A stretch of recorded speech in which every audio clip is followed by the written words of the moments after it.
우리 신앙생활에서 참 중요한 것 하나는 기도입니다. 기도가 없으면 신앙도 없습니다. 기도가 건강하면 신앙도 건강합니다. 기도가 병들면 신앙도 병들고요. 불건전한 기도가 불건전한 신앙을 만듭니다. 기도는 참 중요합니다. 기도는 우리 수준대로만 하면 안 됩니다. 우리식 기도거든요. 그거는 기도는 정말 예수님에게 배워야 합니다. 예수님 식대로 기도해야 합니다. 무엇을 구하느냐, 무엇을 구해야 하느냐에 대해서 그 대답을 이 마태복음 6장이 주고 있습니다. 너희는 이렇게 기도하라. 우리 예수님께서 친히 가르쳐 주신 곳이 이 마태복음 6장입니다. 우리에게 기도는 특권입니다. 기도할 수 있다는 사실이 우리의 능력입니다. 방금 우리가 함께 들었던 이 찬양 가사의 고백처럼 기도할 수 있는데 왜 걱정하십니까? 기도하면서 왜 실망하십니까? 기도할 수 있는데 왜 염려하십니까? 기도하면서 왜 방황하십니까? 주님 앞에 무릎 꿇고 간구해 보세요. 마음을 정결하게 뜻을 다하여 기도할 수 있는데 왜 걱정하십니까? 기도하면서 왜 실망하십니까? 주님 앞에 무릎 꿇고 간구해 보세요. 마음을 정결하게 뜻을 다하여 기도할 수 있는데 왜 걱정하십니까? 기도하면서 왜 실망하십니까? 기도할 수 있다는 것은 모든 가능성이 열려 있다는 것입니다. 기도는 무한한 능력입니다. 이 기도의 능력을 사용할 수 있어야 이게 살아있는 신앙입니다. 기도할 수 있는데도 기도를 사용하지 못하면 그 불신이거든요. 그 대단한 불신입니다. 이것을 또한 기도 불사용죄라 그렇게 부르기도 하는 것입니다. 기도하지 않으면 기도를 사용하지 않는 죄를 짓는 것과 같다, 이런 의미입니다. 지난해 중국에서 한 시골 농부가 그 값어치가 자그마치 24만 불, 호주불로 그 가치 있는 청나라 청룡금을 우연히 주웠습니다. 녹슨 칼을 주워가지고. 그런데 그 칼의 값어치를 모르고 5년 동안 그냥 채소 자르는데 그걸 쓰고 있었다가 발견된 일이 있습니다. 얼마나 억울하고 어리석은 일입니까? 문화재의 모독이죠. 그 귀한 값어치 나는 칼을 그냥 채소 쓰는 데 썼으니까 우리가 기도할 수 있는데 우리가 이 기도의 능력을 쓰지 못하면 이 기도에 대한 모독인 것입니다. 기도할 수 있도록 하신 우리 하나님에 대한 모독이 되는 것입니다. 우리의 기도는 우리가 이 기도를 잘 배워야 돼요. 절대 우리식으로 배우고 우리식으로 생각해서는 안 돼요. 그러니까 사소해지는 거죠. 그러니까 자꾸 잊어버리는 거죠. 예수님에게 배우셔야 됩니다. 성경에서 이 기도가 무엇인가 배워야 하는 것입니다. 기도는 우리 하나님 아버지로 일하도록 하는 능력입니다. 그래서 무한한 능력입니다. 기도는 상급 중에 상급입니다. 지난주에 구제에 대해서 우리 예수님 말씀해 주셨습니다.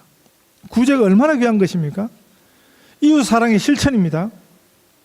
심지어 사람에게 보이려고 하는 구제, 외식하는 구제조차도 상이 있다, 이렇게 말씀하셨거든요.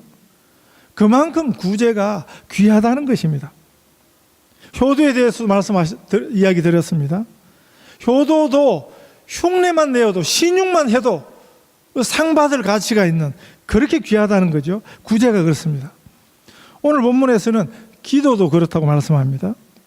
5절 말씀에 외식하는 기도, 사람에게 보이려고 하는 기도조차도 그 기도에 신용만 내어도, 흉내만 내어도 상이 있다. 이렇게 예수님 말씀하세요. 그만큼 구제가 귀하고 기도가 귀하다 하는 것입니다. 우리는 기독교지만 기독교 안에 두 개가 있어요. 크게 천주교, 구교라 그래요. 구교. 그리고 신교가 있습니다. 신교. 개신교. 우리가 개신교 안에도 여러 교단이 있어요. 장로교, 침례교, 회중교회, 우리 호주교회 지금 형제교회 교단처럼 뭐 감리교도 있고 여러 교단이 있습니다. 개신교지만, 같은 개신교지만 어떤 교단에는 매주일 이미 그 교단에서 주어져 있는 기도문을 그대로 읽는, 그렇게 기도를 대신하는 교단도 있습니다. 우리가 예배 기도를 위해서 개인적으로 적어서 미리 준비해서 하는 것하고는 전혀 다른 차원이죠. 제가 처음 호주 와서 목회하던 교회, 사용하던 교회가 그랬는데요. 앵글리칸 처치인데, 거기 보니까 늘 기도문이 인쇄돼서 모든 앵글리칸 처치에 그게 배달이 되고요. 그걸 이제 그냥 다 같이 그냥 그거를 읽더라고요. 그래서 천주교식이거든요. 천주교가 그렇게 합니다. 그걸 보고 속으로 제가 좀 웃었습니다. 사실 뭔 기도를 저따구로 하냐. 그런데 오늘 본문에 의하면 외식하는 기도에도 상이 있다면 주문처럼 읽기만 해도 그런 기도에도 응답이 있다는 거죠. 상급이 있다는 거죠. 이 마태복음 6장에는 구제, 또 기도, 그리고 금식에 대한 이 삼중적 이 공통의 강조가 있습니다. 저는 이제 설교자로서 또 당연히 설교를 준비하지만 우리 성도님들도 청중으로서 설교를 위해서 준비하시는 제일 좋은 방법은 본문을 미리 좀 읽어오는 것입니다. 본문의 전후를 좀 미리 읽어오는 것입니다. 그냥 와서 그냥 매주일 그냥 주어진 본문 요것만 딱 읽는 것으로는 좀 부족합니다. 미리 시간을 좀 내셔서 항상 저는 지금 쭉 그냥 이어서 설교를 하니까 지금 어느 이 흐름 전체 본문 또 마태복음 6장 또는 산상수훈 이런 걸 미리 읽어오시면 이해가 좀 더 쉽습니다. 이 6장에 보면 세 가지 강조가 있다고요. 왜냐하면 거기 예수님 서시는 뭐 강조하는지 어떻게 한다고요? 반복되는 표현이 있거든요. 반복되는 표현.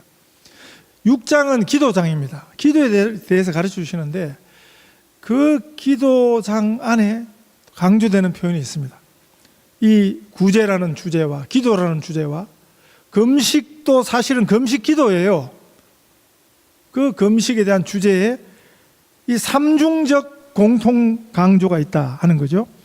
6장 4절에 보면 내 구제함이 은밀하게 하라. 은밀한 중에 보시는 너희 아버지가 갚으시리라. 오늘 본문 6장 6절에 보면 너는 기도할 때 내 골방에 들어가 문을 닫고 은밀한 중에 계신 네 아버지께 기도하라. 은밀한 중에 보시는 내 아버지께서 갚으시리라. 그 다음 6장 18절에 보면 이는 금식하는 자로 사람에게 보이지 않고 오직 은밀한 중에 계신 내 아버지께 보이게 하려 함이라. 은밀한 중에 보시는 내 아버지께서 갚으시리라. 똑같이 강조하지요. 은밀한 중에 계신 우리 아버지 하나님께서 갚아주신다 하는 것이 강조입니다. 구제가 그렇고요, 기도가 그렇고요, 또 금식 기도도 그렇다는 것입니다. 구제는 우리 몸으로 드리는, 우리 삶으로 드리는 기도라고 할 수 있습니다. 구제는 그냥 가난한 사람 돕는 행위로 그치지 않고, 구제는 우리가 성경적으로 잘 이해하면 구제라는 것은 우리 삶으로 하나님 앞에 드리는 기도라, 이렇게 표현할 수 있는 것입니다. 성경이 말씀하는 구제를 우리식으로가 아니고 성경식으로 이해하면 그렇다는 것입니다. 이 구제는 결국은 남을 위한 것 같지만 내게 그 상이 돌아온다 하는 것입니다. 그게 구제하고 기도하고 금식하고 똑같은 강조가 되고 있는 것입니다.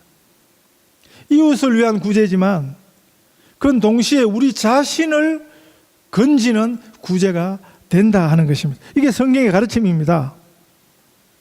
구제에 대한 유명한 성경 구절 하나가 제가 그 전에 이 본문 가지고 이미 설교했습니다. 전도서 11장 1절과 2절입니다. 너는 내 떡을 물 위에 던져라. 여러 날 후에 도로 찾으리라. 7에게나 8에게 나누줄지어다. 무슨 재앙이 땅에 임할는지 네가 알지 못함이니라. 현대인의 성경에는 이렇게 번역했습니다. 너는 물질을 후하게 나누어 주어라. 언젠가는 그것이 너에게 되돌아올 것이다. 되도록 많은 사람에게 나누어 주어라. 이 땅에 무슨 재난이 일어날지 알 수가 없다. 좀 더 이해가 되시죠? 우리가 구제하면, 우리가 남을 도우면 그것이 결국 나를 돕게 된다 하는 것이 성경의 가르침인 것입니다. 성경이 말씀하는 효도도 그렇습니다. 우선적으로 효도는 부모를 대상으로 하는 거죠. 내 부모에게 하는 것이 그게 효도입니다. 부모를 사랑하고 부모를 공경하는 것입니다. 자녀가 자기 부모를 향한 것이 그게 효도입니다. 그런데 성경이 가르치는 효도는 이것을 능가합니다. 신명기 5장 16절에 보면 너는 너의 하나님 여호와의 명한 대로 내 부모를 공경하라. 그리하면 너희 하나님 여호와가 내게 준 땅에서 네가 생명이 길고 복을 누리리라. 성경이 가르치는 효도는 부모에게 잘해라, 부모를 잘 섬겨라 하고 끝나는 명령이 아닙니다. 성경이 가르치는 효도는 우리 자신이 하나님이 주시는 복을 받는 기회인 것입니다. 효도할 기회가 있으면 하나님이 내게 복을 주시는 기회인 줄 우리가 알아야 되는 것입니다. 부모님을 모시는 것을 불편해하고 싫어하고 이거 불효거든요. 이 불효는 굉장히 어리석은 것입니다. 부모에게 불효하는 것은 두 가지 대상을 향한 의미가 있습니다. 하나는 내 자녀에게 너도 나처럼 해 하는 의미가 있고요. 그걸 몸으로 보여주는 것입니다. 내 자녀에게 내가 내 부모에게 한 것처럼 너도 해. 또 하나는 더 무서운 거죠. 하나님을 향한 우리의 몸짓 언어입니다. 하나님 나를 축복하지 마세요. 나를 저주하세요. 나를 심판하세요. 하는 것이 효도가 불효하는 것이 그렇다는 것입니다. 구제도 그렇습니다. 사랑하지 않은 것이 악행의 이유라고, 그게 이유라고, 사랑하지 않은 이유가 악행이라고 지난주 말씀드렸죠. 마태복음 25장 양과 염소 비유 통해서요. 구제도 기회입니다. 하나님이 주시는 상급을 누리는 참으로 복된 기회가 예수님이 말씀하시는 구제입니다. 본문은 기도도 그렇답니다.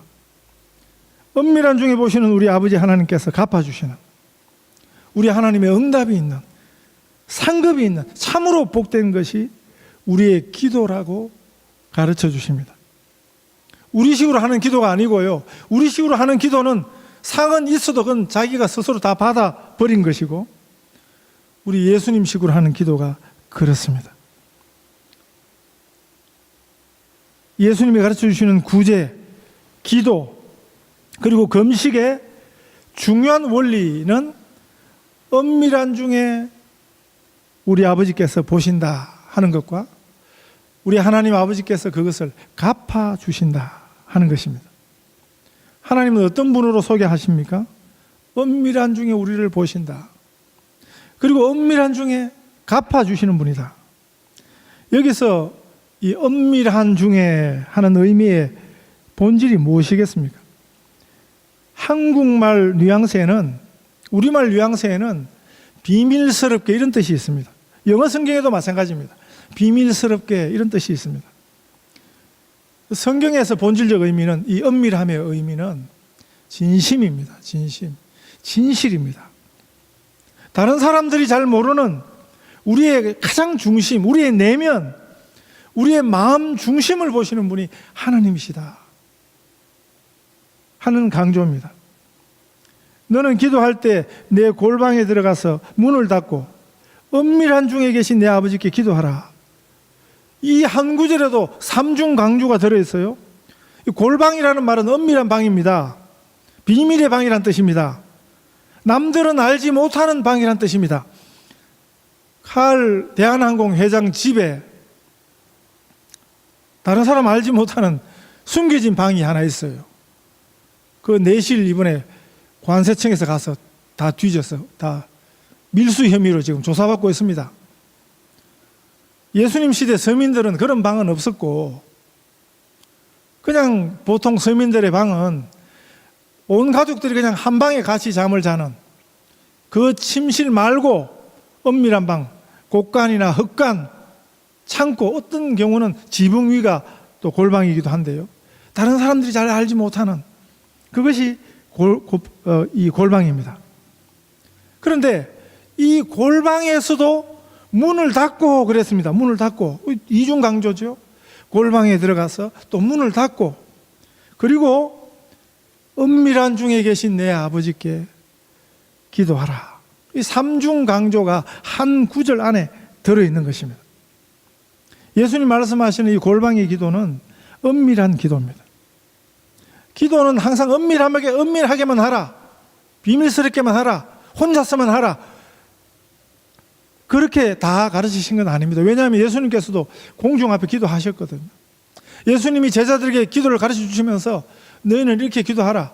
하늘에 계신 우리 아버지여, 하늘에 계신 내 아버지여, 그러지 않고 하늘에 계신 우리 아버지여. 이것은 뭡니까? 한 사람 이상이 하는 기도이기도 한 것입니다. 공중을 위한 기도이기도 한 것입니다.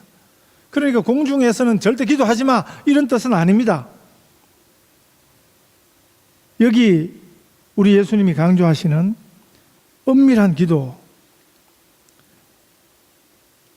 이 은밀함의 가장 중요한 의미는 진실함입니다.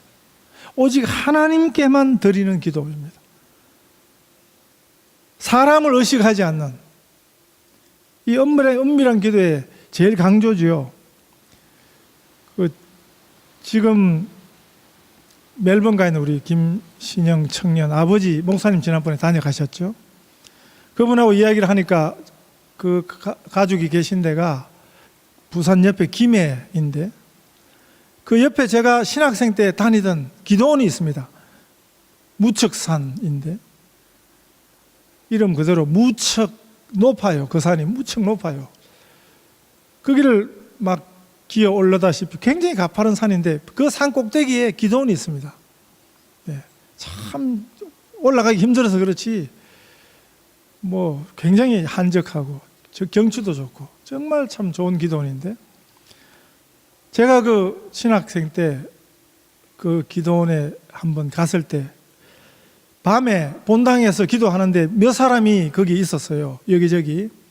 저는 뒤쪽에서 기도하고, 저 또래 청년 하나가, 젊은 청년 하나가 그 본당 앞에 거기서 기도를 하는데 얼마나 기도를 열심히 하는지, 큰 목소리로 그냥 얼마나 기도를 열심히 하는지, 그래서 그냥 그 구석에, 저를 비롯한 구석에 기도하는 사람들은 주눅이 될 정도로 그렇게 막 기도를 그냥 다 들리도록 그래 하더라고요. 네. 그런데 문제는 밤이 깊어져서 그 친구가 잠시 조용해졌어요. 이제 자나 싶었는데 잠꼬대를 막 하는데 그냥 생생한 언어로 상욕을 막 하더라고요. 금방 그렇게 막 기도하다가 잠꼬대에서 그냥 얻은 게 진짠지. 그래서 듣다 못한 어떤 할머니 권사님 한 분이 그 청년을 깨워서 그냥 혼을 내서 너 나가. 어디서 욕지거리 하고 내보냈던 그 기억이 생생합니다. 그때 제가 남 기도 소리만 듣고 판단하면 안 되겠구나. 뭐가 진짠가? 사람들을 의식한 기도. 정말 그 진정성에 대해서 우리가 의심할 필요가 있는 것입니다. 엄밀한 기도의 강점은 진심으로 하는 기도죠. 하나님 앞에 드리는 기도죠. 기도하는 우리 주변에 다른 사람이 있으면 본능적으로 그게 쉽지 않습니다. 의식하지 않기가. 하나님 앞에서 기도하지만 사람들을 의식하는 것이 우리들입니다. 우리의 약점입니다. 그게 우리식 기도죠. 저는 목사지만 성도들 위해서, 성도들 앞에서 기도할 때 하고, 제가 그냥 혼자 따로 그 성도를 위해서 기도하는 것하고 차이가 많이 나요. 안 그러려고 애를 쓰지만 그게 잘 안 되더라고요. 제가 정직히 고백하면 그냥 그 성도 있는 앞에서 기도하면 아무래도 기도를 온전히 하나님 앞에서만 해야 되는데 그 성도를 의식하게 되더라고요. 여전히 문제가 많다는 것을 부정할 수 없습니다. 그래서 우리에게 골방의 기도가 필요한 것입니다. 엄밀한 기도가 필요한 것입니다. 엄밀한 중에 우리의 중심과 우리 전심을 보시는 우리 아버지께만 드리는 이 진실한 기도가 우리에게 꼭 필요하다고 예수님 가르쳐 주신 것입니다. 이것이 이 엄밀한 기도의 강점입니다. 이 진실한 기도를 우리 아버지 하나님께서 들으신다는 것입니다. 응답하신다는 것입니다. 우리 예수님께서 이렇게 말씀하셨습니다. 이 진실한 기도가 우리 아버지 하나님과 우리 사이에 진실한 교제를 가져오게 합니다. 우리 아버지 하나님 앞에서는 털것 하나 감추는 것이 없어야겠습니다. 사람 앞에서는 그럴 필요가 없어요. 그래서도 안 됩니다. 인간은 절대 하나님이 아닙니다. 그래서 천주교에서는 신부 앞에 하는 고해성사 우리는 하지 않습니다. 천주교도 아닌데 이 비슷한 것 하면 그건 틀림없이 이단이에요. 호흡이 코에 달린 인생을 의지하지 말라고 성경이 말씀하십니다. 우리가 우리 하나님 앞에서는 진실해야 합니다. 그래야 진실한 사랑입니다. 그래야 진실한 교제가 일어나는 것입니다. 우리 하나님 아버지와의 이 진실한 교제가 우리 삶에 가져다 주는 힘은 엄청난 것입니다. 우리로 우리 하나님의 세상을 보게 하는 것입니다. 우리 하나님의 세상을 살게 하는 능력이 되는 것입니다. 우리 각자 기도의 골방, 엄밀한 장소와 시간을 가지십시다. 그곳에서 우리 아버지 하나님을 깊이 만나시게 되시기를 바랍니다. 그 힘으로 이 세상을 승리하고 사시는 우리 성도들 다 되시기를 축복합니다.